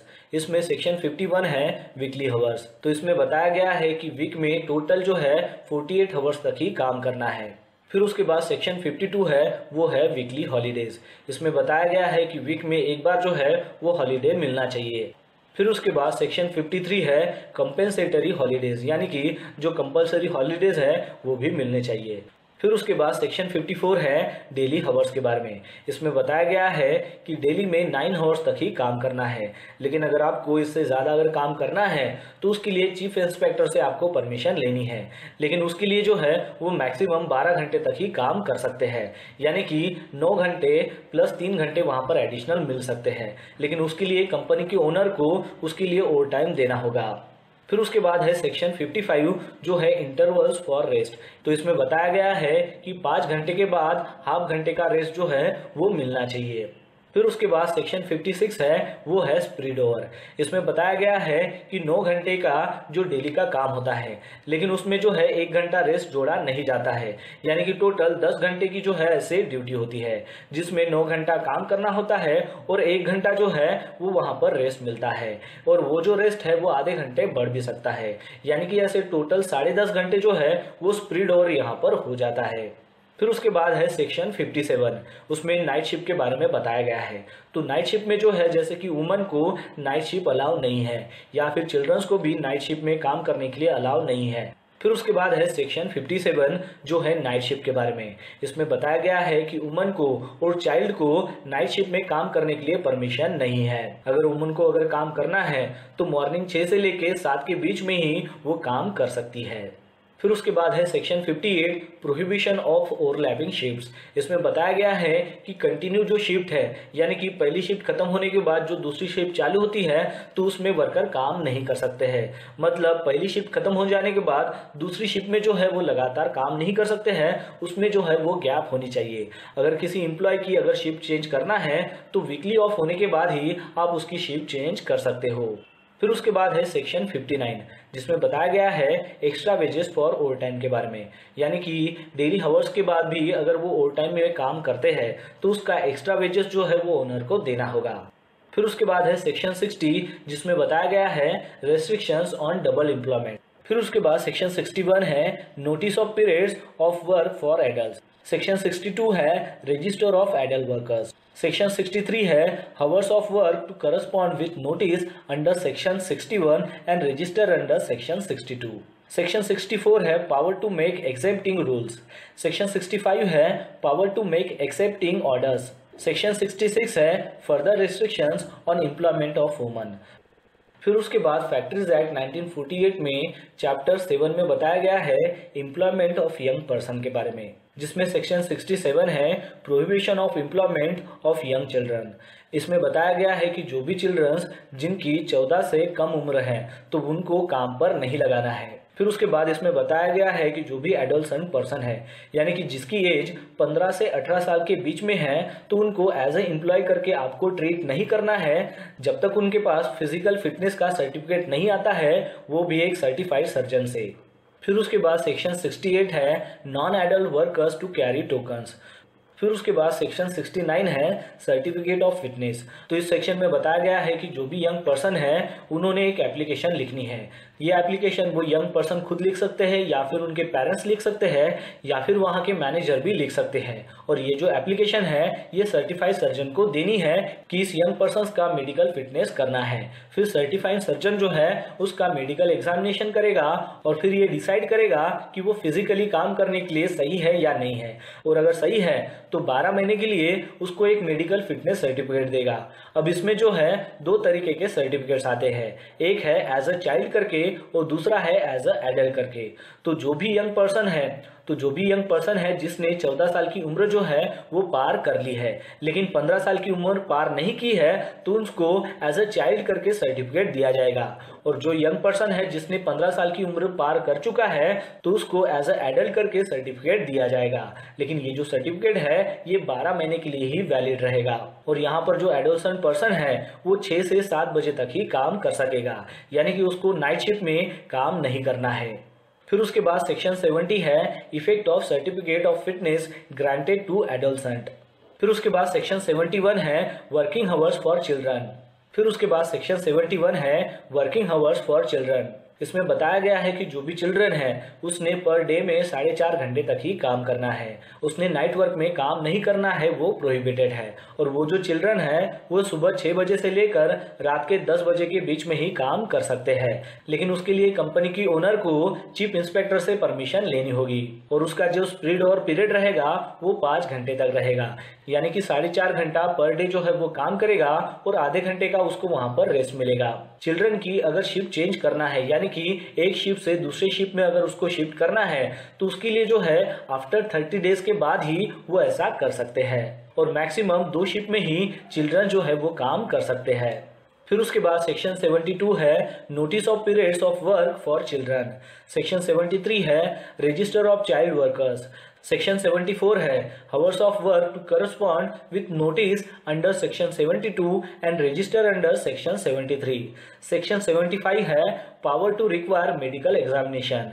Section 76 है power to make rules. Section 77 है certain other provisions of law not bear. फिर उसके बाद फैक्ट्रीज एक्ट 1948 में चैप्टर 8 में बताया गया है एनुअल लीव विथ वेजेस के बारे में। तो इसमें सेक्शन 78 है एप्लीकेशन ऑफ चैप्टर। सेक्शन 79 है एनुअल लीव विथ वेजेस। इसमें बताया गया है कि जो भी वर्कर जो कैलेंडर ईयर में 240 दिन तक काम करता है, कैलेंडर ईयर यानी कि 1 जनवरी से लेकर 30 दिसंबर के बीच में जो भी वर्कर 240 दिन काम करता है तो उसको एनुअल लीव विथ वेजेस मिलना है। तो उसमें अगर एडल्ट पर्सन है तो उसको जो नेक्स्ट ईयर है यानी कि जो करस्पॉन्डिंग ईयर है तो उसमें 20 दिन के बाद जो है 1 दिन का एनुअल लीव विथ वेजेस मिलना है। और अगर कोई चाइल्ड पर्सन है तो उसको नेक्स्ट ईयर में यानी कि करस्पॉन्डिंग ईयर में 15 दिन के बाद 1 दिन का एनुअल लीव विथ वेजेस मिलना है। फिर उसके बाद सेक्शन 80 है वेजेस ड्यूरिंग लीव पीरियड। फिर उसके बाद सेक्शन 81 है payment in advance in certain cases. Section 82 है mode of recovery of unpaid wages. Section 83 है power to make rules. Section 84 है पावर टू एक्सेम्प्ट फैक्ट्रीज। फिर उसके बाद फैक्ट्रीज एक्ट 1948 में चैप्टर 9 में बताया गया है स्पेशल प्रोविजंस के बारे में। तो इसमें सेक्शन 85 है power to apply the act to certain. Section 86 है power to exempt public institutions. Section 87 है डेंजरस ऑपरेशंस। तो इसमें बताया गया है कि जो भी फैक्ट्री में मैन्युफैक्चरिंग की प्रोसेस चालू है या फिर इंडस्ट्री में मैन्युफैक्चरिंग का काम चालू है, तो स्टेट गवर्नमेंट जो है ये डिसाइड करेगी कि वो जो मैन्युफैक्चरिंग प्रोसेस वहाँ पर हो रही है वो डेंजरस ऑपरेशन है क्या। अगर स्टेट गवर्नमेंट उस फैक्ट्री को बोल देती है कि आप जो ये कर रहे हैं ये डेंजरस ऑपरेशंस है, तो डेंजरस ऑपरेशन के रिलेटेड जो भी स्टैंडर्ड्स है वो प्रोसीजर्स है वो आपको फॉलो करने होंगे। फिर उसके बाद सेक्शन 87A है power to prohibit employment on account of serious.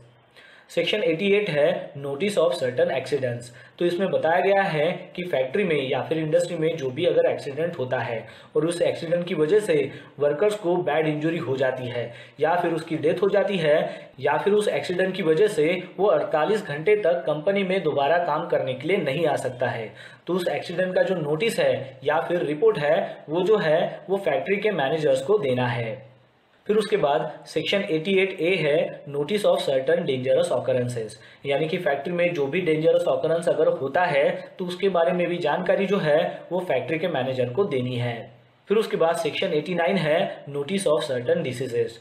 फिर उसके बाद सेक्शन 90 है power to direct inquiry into cases of accident और डिसीज। फिर उसके बाद सेक्शन 91 है power to take samples. Section 91A है safety and occupational health service. फिर उसके बाद फैक्ट्री एक्ट 1948 में चैप्टर 10 है वो है पेनाल्टीज एंड प्रोसीजर के बारे में।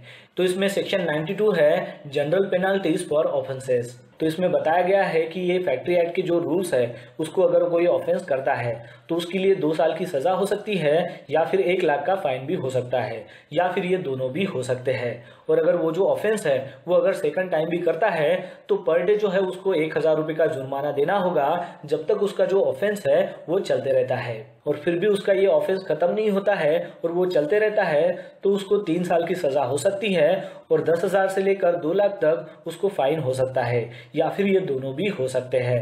फिर उसके बाद इसमें कई सारे ऐसे सेक्शंस आते हैं। तो ये जो सेक्शंस है ये ज़्यादा इंपॉर्टेंट नहीं है, तो आप जो है इसको यहाँ पर रीड कर सकते हो कि वो सेक्शन क्या है। और अगर आपको डिटेल में जानकारी चाहिए तो आप फैक्ट्री एक्ट 1948 को भी पढ़ सकते हो। और फिर उसके बाद फैक्ट्री एक्ट 1948 का चैप्टर 11 आता है वो है सप्लीमेंटल का। तो इसमें भी कई सारे ऐसे सेक्शन दिए गए हैं जैसा कि आप यहाँ पर देख सकते हो, लेकिन इनको इतना डिटेल में जानने की ज़रूरत नहीं है। लेकिन अगर आप कौन से सेक्शन क्या डील्स करते हैं और उसको डिटेल में जानना चाहते हो तो आप फैक्ट्री एक्ट 1948 को पढ़ सकते हो। तो दोस्तों आशा करता हूँ कि आपको इस वीडियो के माध्यम से पता चल गया होगा फैक्ट्री एक्ट 1948 के बारे में। हेलो फ्रेंड्स, स्वागत है आपका आपके अपने चैनल HSC स्टडी गाइड में। आज इस वीडियो में हम बात करने वाले हैं building and other construction workers act 1996 के बारे में, जिसे हम BOCW एक्ट भी कहते हैं। तो चलिए फिर वीडियो को स्टार्ट करते हैं। तो सबसे पहले जानते हैं कि BOCW एक्ट 1996 की क्या हिस्ट्री है। तो दोस्तों इंडिया को इंडिपेंडेंस मिलने के बाद सन 1947 से लेकर 1995 तक कंस्ट्रक्शन वर्कर्स जहां पर भी काम कर रहे थे तो उनके लिए कोई भी ऐसा कायदे कानून नहीं था, यानी कि उनके हेल्थ के बारे में सोचने वाला ऐसा कोई लॉ नहीं था, सेफ्टी के बारे में, वेलफेयर के बारे में सोचने वाला कोई भी ऐसा कायदे कानून वहां पर नहीं था। और उस समय 8 से 10 मिलियन तक स्किल और अनस्किल जो भी वर्कर्स है वो कंस्ट्रक्शन सेक्टर में इंडिया में काम कर रहे थे। फिर उसके बाद 18 मई 1995 में 41वीं लेबर मिनिस्ट्री कॉन्फ्रेंस में इसके बारे में सोचा गया, यानी कि बिल्डिंग में जो भी वर्कर्स काम कर रहे हैं या फिर अदर कंस्ट्रक्शन में जो भी वर्कर्स काम कर रहे हैं तो उनके ऊपर एक लॉ बनाया जाए, उसके बारे में यहाँ पर डिस्कस किया गया था। और फिर उसके बाद ये जो लॉ है ये धीरे धीरे पार्लियामेंट तक पास होते गया और लास्ट में 19 अगस्त 1996 को प्रेसिडेंट की इसके ऊपर मोहर लग गई, लेकिन इसको फोर्स में आते आते कुछ समय लग गया और फाइनली 1 मार्च 1996 को ये पूरे इंडिया में फोर्स में लाया गया। चलिए अब जानते हैं कि BOCW एक्ट 1996 का मेन ऑब्जेक्टिव क्या है।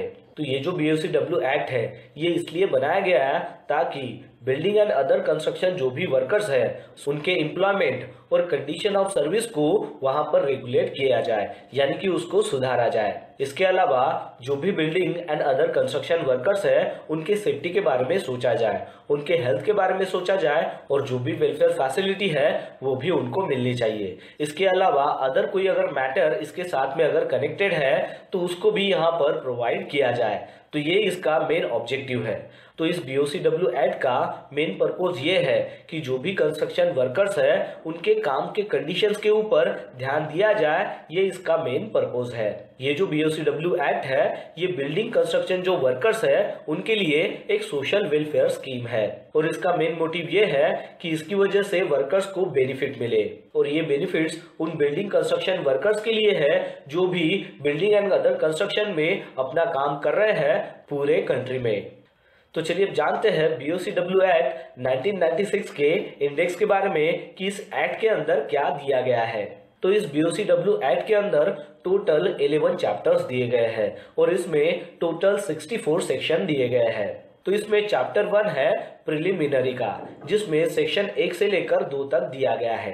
चैप्टर 2 है the advisory committees and expert committees का, जिसमें सेक्शन 3 से लेकर 5 तक दिया गया है।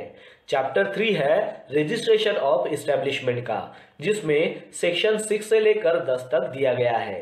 चैप्टर 4 है registration of building workers as beneficiaries का, जिसमें सेक्शन 11 से लेकर 70 तक दिया गया है। चैप्टर 5 है building and other construction workers welfare board का, जिसमें सेक्शन 18 से लेकर 27 तक दिया गया है। चैप्टर 6 है hours of work welfare measures and other condition of service of building workers का, जिसमें सेक्शन 28 से लेकर 37 तक दिया गया है। चैप्टर 7 है सेफ्टी एंड हेल्थ मेजर्स का, जिसमें सेक्शन 38 से लेकर 41 तक दिया गया है। चैप्टर 8 है इंस्पेक्टिंग स्टाफ का, जिसमें सेक्शन 42 से लेकर 43 तक दिया गया है। चैप्टर 9 है स्पेशल प्रोविजंस का, जिसमें सेक्शन 44 से लेकर 46 तक दिया गया है। चैप्टर 10 है पेनल्टीज एंड प्रोसीजर का, जिसमें सेक्शन 47 से लेकर 55 तक दिया गया है। और चैप्टर 11 है मिसलेनियस का, जिसमें सेक्शन 56 से लेकर 64 तक दिया गया है। तो इस तरीके से इस BOCW एक्ट 1996 में टोटल 11 चैप्टर्स है और टोटल 64 सेक्शंस है। चलिए अब जानते हैं BOCW एक्ट 1996 के चैप्टर 1 के बारे में, जो है प्रिलिमिनरी का। तो इसमें सेक्शन 1 में दिया गया है short title extend commencement and application के बारे में। तो इस एक्ट का मेन जो स्कोप है वो पूरे इंडिया में जो है वो एक्सटेंड किया गया है, यानी कि पूरी इंडिया में बिल्डिंग एंड अदर कंस्ट्रक्शन का जहां पर भी काम हो रहा है वहां पर ये एप्लीकेबल है। फिर उसके बाद इसमें दिया गया है कि 10 या फिर 10 से ज्यादा अगर बिल्डिंग वर्कर किसी भी इस्टेब्लिशमेंट में एम्प्लॉयर के पास काम कर रहे हो और वो ये काम 12 महीने में कभी भी कर रहे हो जहां पर 10 से ज्यादा वर्कर वहां पर काम कर रहे हो, तो ये जो एक्ट है ये उसको एप्लीकेबल होगा। और ये जो BOCW एक्ट है ये 1 मार्च 1996 को पूरे इंडिया में लागू कर दिया गया, तब से ये फोर्स में आ गया। फिर उसके बाद सेक्शन 2 है वो है डेफिनेशंस का। तो इसमें इंपॉर्टेंट जो डेफिनेशन जो आपको याद में रखनी है वो है बिल्डिंग वर्कर की। तो बिल्डिंग वर्कर यानी कि कौन सा पर्सन्स, तो वो पर्सन्स जो एम्प्लॉय है किसी भी स्किल को काम करने के लिए या फिर सेमी स्किल का काम करने के लिए या फिर अनस्किल का काम करने के लिए या फिर मैनुअल का काम करने के लिए या फिर टेक्निकल का काम करने के लिए या फिर क्लरिकल का काम करने के लिए। तो ये काम जो भी पर्सन्स कर रहा है वो बिल्डिंग वर्कर के अंडर में आता है। लेकिन आपको यहाँ पर एक बात ध्यान में रखनी है कि जो भी एडमिनिस्ट्रेटिव का काम करता है या फिर मैनेजर के लेवल का काम करता है तो वो लोग जो है ये बिल्डिंग वर्कर की कैटेगरी में नहीं आते हैं। चलिए अब जानते हैं BOCW एक्ट 1996 के चैप्टर 2 के बारे में, जो है the advisory committee and expert committee के बारे में। तो इसमें सेक्शन 3 में बताया गया है सेंट्रल एडवाइजरी कमिटी के बारे में। तो सेंट्रल एडवाइजरी जो कमिटी होती है उसको सेंट्रल गवर्नमेंट की तरफ से कंस्टिट्यूट किया जाता है। इस सेंट्रल एडवाइजरी कमेटी को और एक नाम भी दिया गया है, इसको और एक नाम से भी जानते हैं, जो है central building and other construction workers advisory committee. इसमें एक चेयरपर्सन होता है जो सेंट्रल गवर्नमेंट जो है वो उसको नॉमिनेट करती है, और इसमें 3 एमपीज होते हैं जिसमें से 2 जो है वो लोकसभा से नॉमिनेट किए जाते हैं और एक जो है वो राज्यसभा से नॉमिनेट किया जाता है। इसमें एक डायरेक्टर जनरल भी होता है और इसके अलावा 9 से लेकर 13 जो मेंबर्स है वो सेंट्रल गवर्नमेंट की तरफ से नॉमिनेट किए जाते हैं। यहाँ पर जो है जो भी नॉमिनेटेड रिप्रेजेंटेटिव है बिल्डिंग वर्कर्स के, तो वो जो है एम्प्लॉयर्स के जो भी नॉमिनेटिव रिप्रेजेंटेटिव है उसके इक्वल होने चाहिए या फिर उससे ज्यादा होने चाहिए, लेकिन उससे कम नहीं होने चाहिए।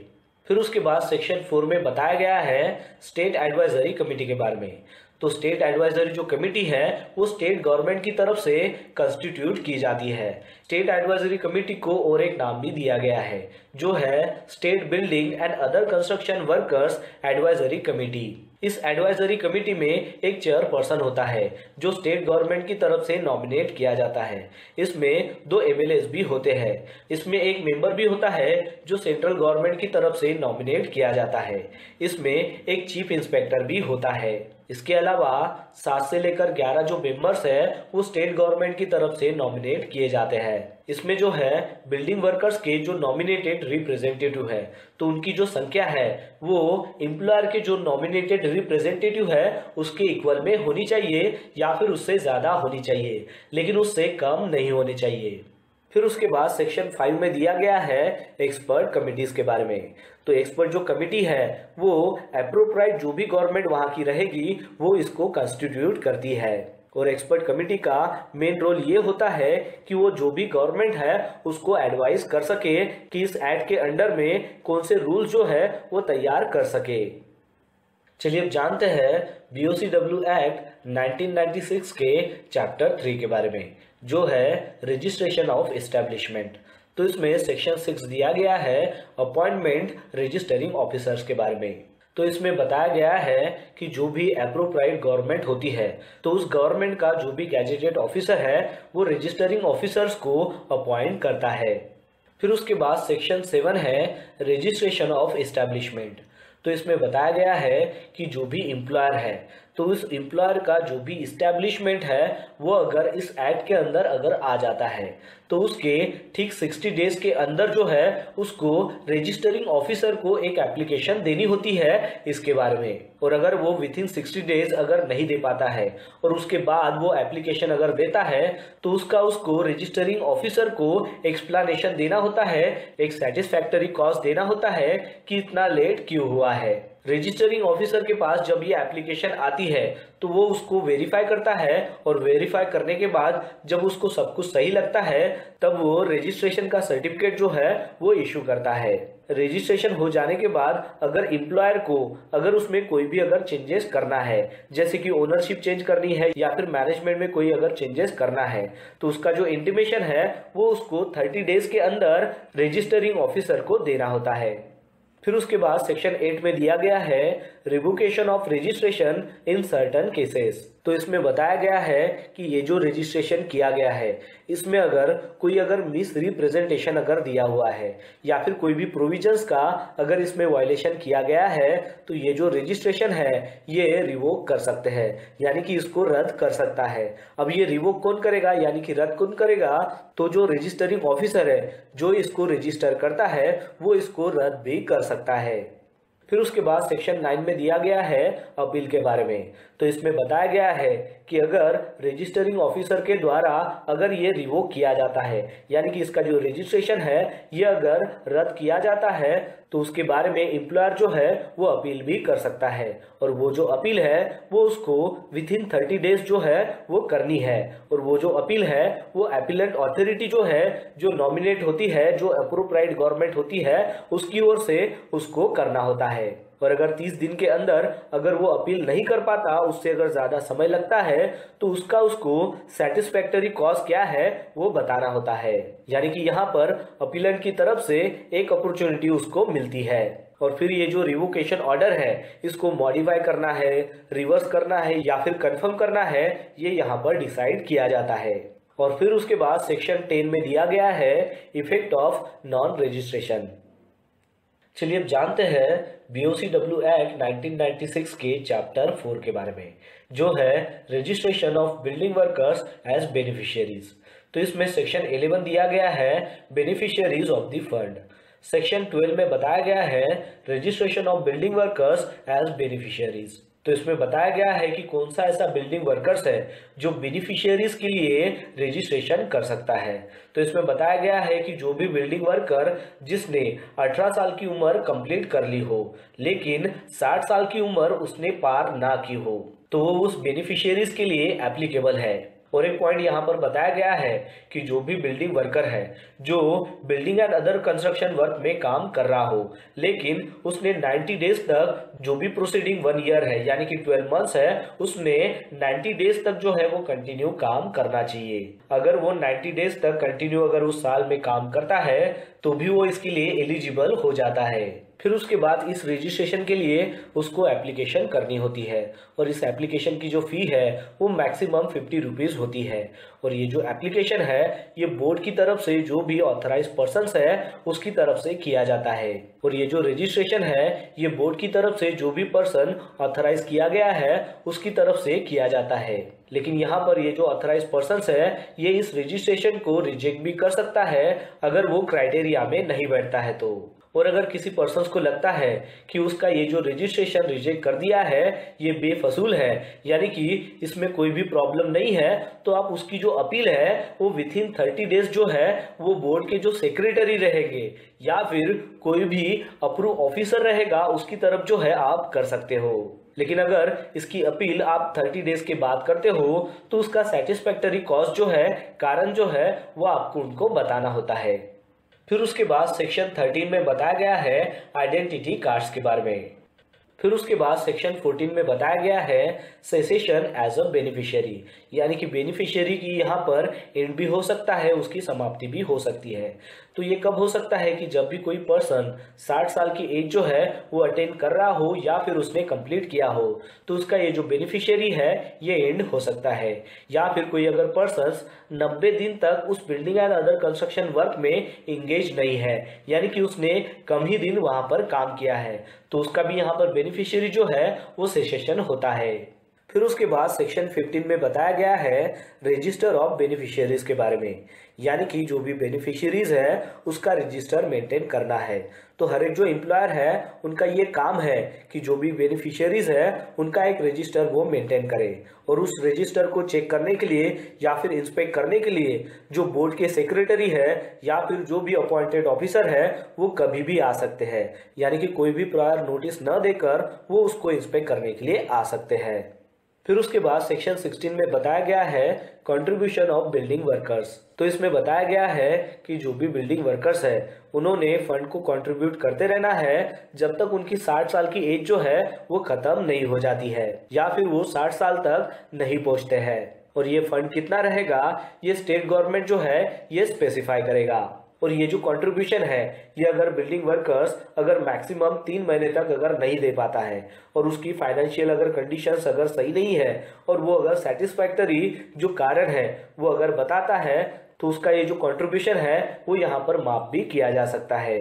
फिर उसके बाद इसमें पॉइंट दिया गया है कि अगर बेनिफिशियरी अगर चाहे तो वो एम्प्लॉयर को अथॉरिटी दे सकता है कि उसकी जो मंथली सैलरी आती है यानी कि मंथली उसका जो भी वेजेस है उससे वो कंट्रीब्यूशन जो है वो डिडक्ट कर सके और इसकी जो अमाउंट है वो एम्प्लॉयर ने 15 दिन के पहले जो है वो बोर्ड को देनी है। फिर उसके बाद सेक्शन 17 में बताया गया है effect of non payment of contribution. तो इसमें बताया गया है कि बिल्डिंग वर्कर की तरफ से अगर ये जो कंट्रीब्यूशन है वो अगर मिनिमम 1 साल तक अगर इसको कंटिन्यूअसली अगर नहीं देता है तो उसका वो जो बेनिफिशियरी है उसको सीज किया जा सकता है। लेकिन इसमें भी एक एक्सेप्शन दिया गया है कि अगर वो बिल्डिंग वर्कर अगर एक सेटिस्फैक्टरी कॉज देता है और उसका जो एरियर्स है वो अगर डिपोजिशन अगर कर लेता है तो उसका जो बेनिफिशियरी है वो सीज नहीं होगा। लेकिन अगर वो सेटिस्फैक्टरी कारण अगर नहीं दे पाता है तो उसका जो बेनिफिशियरी है वो सीज हो जाएगा। चलिए अब जानते हैं BOCW एक्ट 1996 के चैप्टर 5 के बारे में, जो है building and other construction workers welfare boards के बारे में, जिसमें सेक्शन 18 है constitution of state welfare board. तो हर एक जो स्टेट गवर्नमेंट होती है वो स्टेट वेलफेयर जो बोर्ड है उसको कंस्टिट्यूट करती है या फिर अपॉइंट करती है। इसमें एक चेयरपर्सन होता है जिसको सेंट्रल गवर्नमेंट की तरफ से नॉमिनेट किया जाता है और अदर 15% होते हैं जिसको स्टेट गवर्नमेंट की तरफ से अपॉइंट किया जाता है। तो इसमें भी स्टेट गवर्नमेंट के जो रिप्रेजेंटेटिव है वो एम्प्लॉयर्स और बिल्डिंग कंस्ट्रक्शन जो वर्कर्स है उसके रिप्रेजेंटेटिव के इक्वल होते हैं। इसमें एक मेंबर जो है वो वुमन होती है। फिर उसके बाद सेक्शन 19 में बताया गया है secretary and other officers of boards. तो यहाँ पर जो सेक्रेटरी है वो चीफ एग्जीक्यूटिव ऑफिसर होता है यानी कि सीईओ होता है। फिर उसके बाद सेक्शन 20 है मीटिंग्स ऑफ बोर्ड। सेक्शन 21 है vacancies etcetera not to invalidate proceedings of the board. Section 22 है फंक्शन ऑफ द बोर्ड। तो इसमें बताया गया है कि बोर्ड का क्या फंक्शन होता है। तो इनकेस अगर एक्सीडेंट हो जाता है तो उनको इमीडिएट असिस्ट करने का बोर्ड का फंक्शन होता है, उसका काम होता है। फिर उसके बाद है कि अगर किसी पर्सन की 60 एज जो है वो कंप्लीट हो चुकी है तो उसका पेमेंट और पेंशन देने का भी बोर्ड का फंक्शन होता है, उसका काम होता है। फिर उसके बाद है कि होम लोन को सैंक्शन करना, ये भी बोर्ड का काम होता है। फिर उसके बाद है कि ग्रुप इंश्योरेंस जो स्कीम है उसका पेमेंट करने का भी काम होता है। फिर उसके बाद है मेडिकल एक्सपेंसेस देना, वो भी बोर्ड का काम होता है। फिर उसके बाद है कि एजुकेशन के लिए फाइनेंशियल असिस्ट करना, वो भी बोर्ड का काम होता है। फिर उसके बाद है मैटरनिटी बेनिफिट्स भी देना, ये बोर्ड का काम होता है। फिर उसके बाद सेक्शन 23 है grant and loans by the central government. फिर उसके बाद सेक्शन 24 है building and other construction workers welfare fund and its application. अब ये जो वेलफेयर फंड है ये भी बोर्ड के द्वारा ही कंस्टिट्यूट किया जाता है और यहाँ पर जो मैक्सिमम एक्सपेंसेस है टूवर्ड्स जो सैलरीज हो या फिर फाइनेंशियल असिस्टेंस हो या फिर अदर एडमिनिस्ट्रेटिव वर्क हो, तो एक फाइनेंशियल ईयर में ये 5% होता है और इसका बजट और एनुअल रिपोर्ट जो है वो स्टेट गवर्नमेंट और सेंट्रल गवर्नमेंट को सबमिट किया जाता है। फिर उसके बाद सेक्शन 25 है बजट। सेक्शन 26 है एनुअल रिपोर्ट। सेक्शन 27 है अकाउंट्स एंड ऑडिट। तो इसमें बताया गया है कि बोर्ड का जो अकाउंट्स है उसको ऑडिट किया जाता है controller and auditor general of India की तरफ से और ये अकाउंट के ऑडिट की जो कॉपी है और ऑडिटर्स की जो रिपोर्ट है उसको स्टेट गवर्नमेंट को सबमिट किया जाता है। चलिए अब जानते हैं BOCW एक्ट 1996 के चैप्टर 6 के बारे में, जो है hours of work, welfare measures and other condition of service of building workers, जिसमें सेक्शन 28 है fixing hours for normal working day. दोस्तों, जैसा कि इसके पहले हमने फैक्ट्री एक्ट की बात की थी, तो फैक्ट्री एक्ट और BOCW एक्ट में ज्यादातर जो है वो सेम ही कंडीशन बताई गई है। तो यहाँ पर भी नॉर्मल वर्किंग डे जो है वो 9 हावर्स का होता है और एक वीक में वो 48 हावर्स तक काम कर सकते हैं, जैसा कि फैक्ट्री एक्ट में भी था। और इसकी जो अथॉरिटी है वो अप्रोप्रिएट जो गवर्नमेंट है उसकी तरफ से होती है और यहाँ पर 7 दिन में 1 दिन का रेस्ट जो है वो देना अनिवार्य है। और अगर रेस्ट के दिन भी आपसे अगर काम कराते हैं तो उस रेस्ट डे में काम करने का जो मुआवजा है वो आपको ओवर टाइम का जो वेज रेट रहेगा उसके इक्वल में या फिर उससे ज्यादा देना है। फिर उसके बाद सेक्शन 29 है wages for over time work. तो इसमें ओवर टाइम रेट के बारे में बताया गया है। तो ओवर टाइम जो रेट है वो ऑर्डिनरी जो रेट रहेगा उसके डबल मल्टीपल रहेगा और वेजेस का जो ऑर्डिनरी रेट है वो कैसे कैलकुलेट करते हैं, तो उसमें बेसिक वेजेस होते हैं प्लस अदर जो इंटाइटल अलाउंसेस होते हैं वो उसमें ऐड किए जाते हैं, लेकिन इसमें बोनस को ऐड नहीं किया जाता। तो इस तरीके से आपका ऑर्डिनरी जो रेट है वेजेस का वो निकलता है और ओवर टाइम जो रेट है वो ऑर्डिनरी रेट के डबल होता है। फिर उसके बाद सेक्शन 30 है maintenance of registers and records और इसका जो रिकॉर्ड है और रजिस्टर जो है वो एम्प्लॉयर को मेंटेन करना होता है। फिर उसके बाद सेक्शन 31 है prohibition of employment of certain person in certain building और अदर कंस्ट्रक्शन वर्क।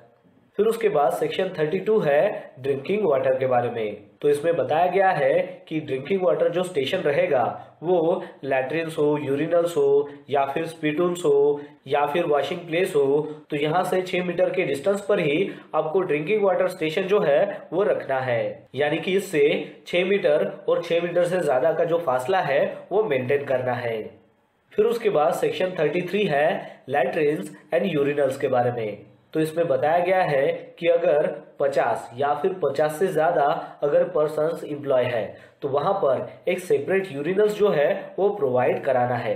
या फिर लैट्रिन्स में अगर वाटर बोर्न सीवेज जो सिस्टम है वो अगर कनेक्टेड नहीं है तो वहाँ पर भी सेपरेट यूरिनल्स जो है वो प्रोवाइड कराना है। फिर उसके बाद सेक्शन 34 है अकोमोडेशन के बारे में। फिर उसके बाद सेक्शन 35 है क्रेचेस के बारे में। तो इसमें बताया गया है कि जहां कहीं भी 50 फीमेल बिल्डिंग वर्कर्स अगर ऑर्डिनरी वहां पर काम कर रहे हैं तो वहां पर क्रेचेस जो है वो प्रोवाइड कराना है। और वहां पर चिल्ड्रन जो है जिसकी एज 6 ईयर से ज़्यादा नहीं है, यानी कि 6 ईयर से कम ही जिनकी एज है वो यहाँ पर रह सकते हैं। और क्रेचेस में एक महिला भी वहां पर रहेगी ताकि वो जो चिल्ड्रंस है उनकी देखभाल कर सके। फिर उसके बाद सेक्शन 36 है फर्स्ट एड के बारे में। तो फर्स्ट एड प्रोवाइड करना ये एम्प्लॉयर की जिम्मेदारी होती है, यानी कि एम्प्लॉयर ने फर्स्ट एड सिस्टम जो है वो प्रोवाइड करानी है।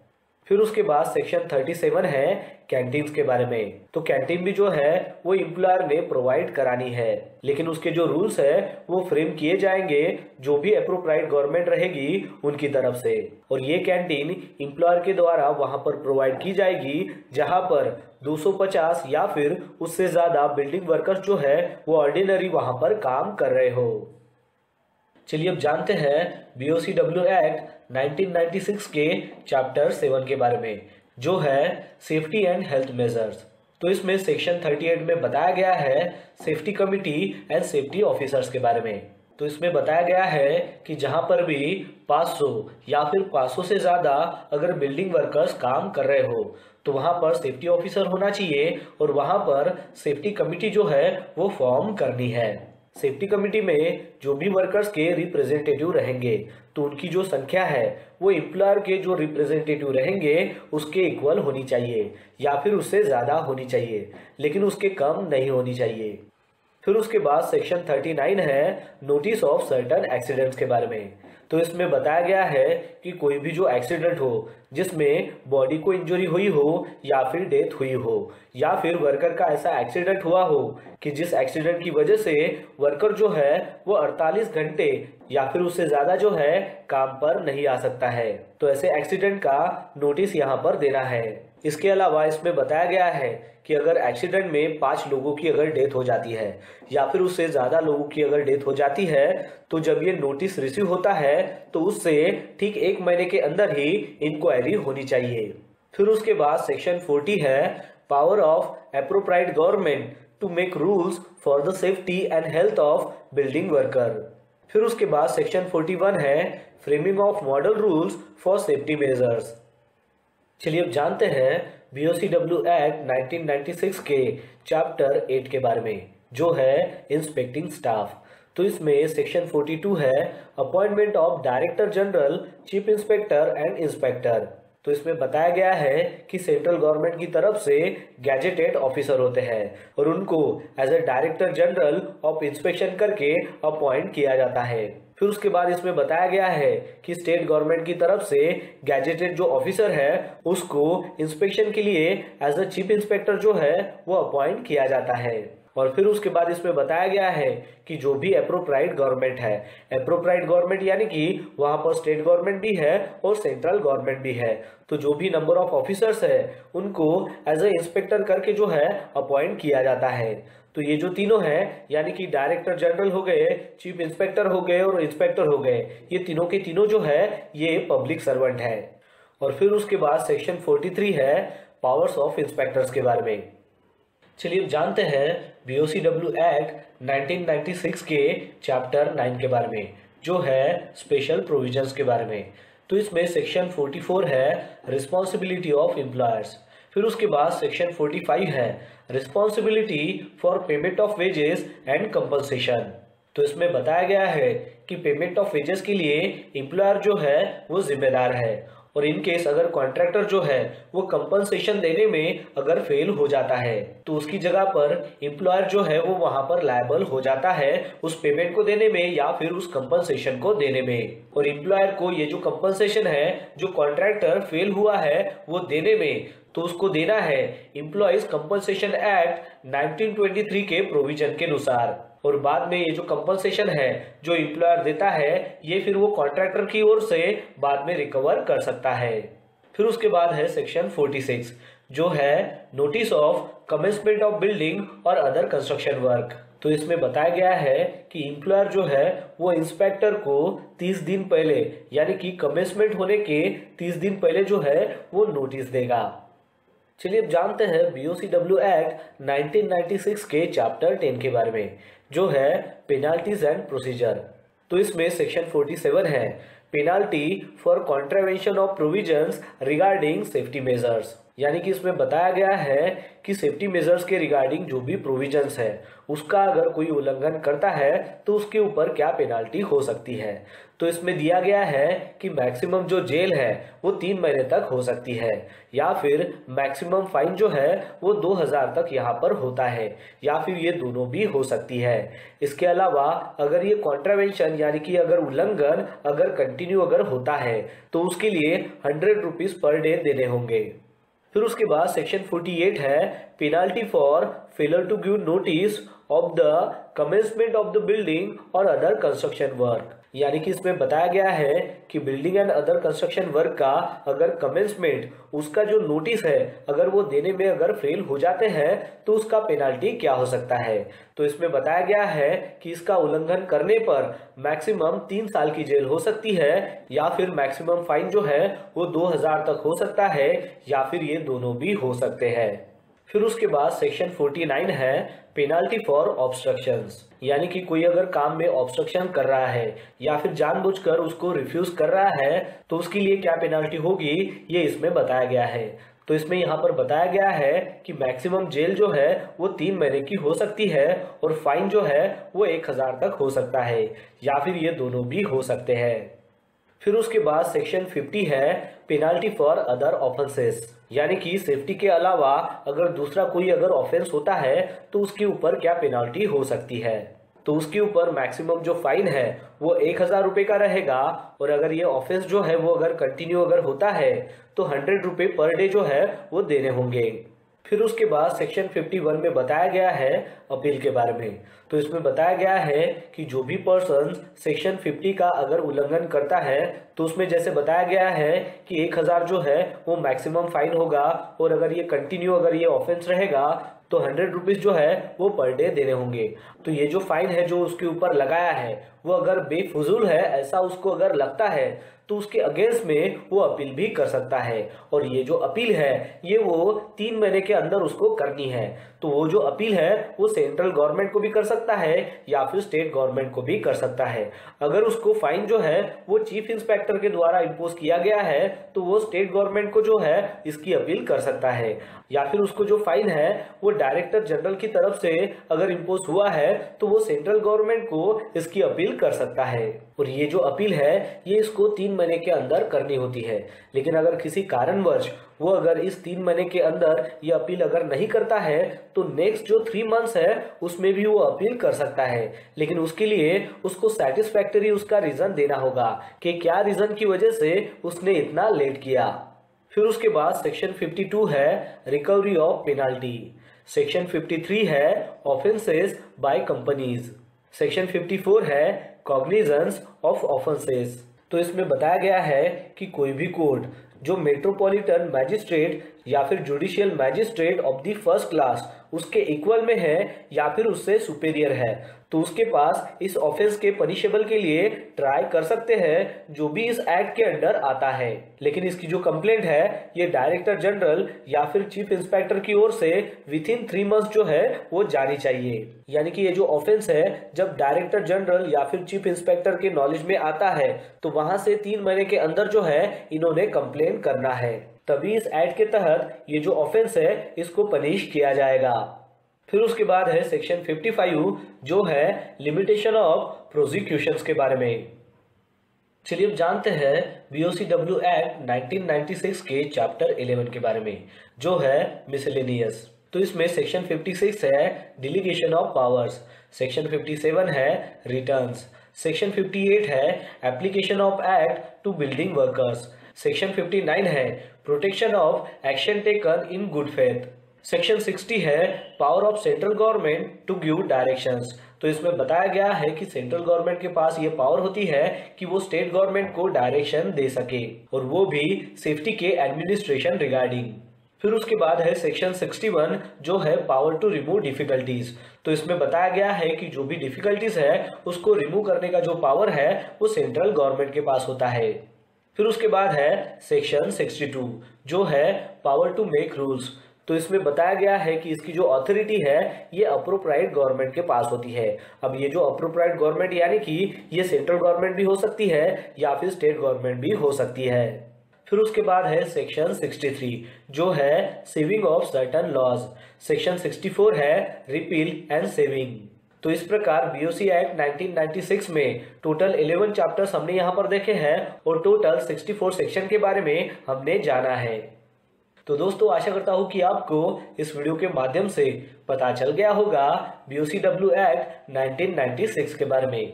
तो बस आज के लिए इतना ही, मिलता है नेक्स्ट वीडियो में एक नए टॉपिक के साथ में। तब तक के लिए टेक केयर, बाय बाय।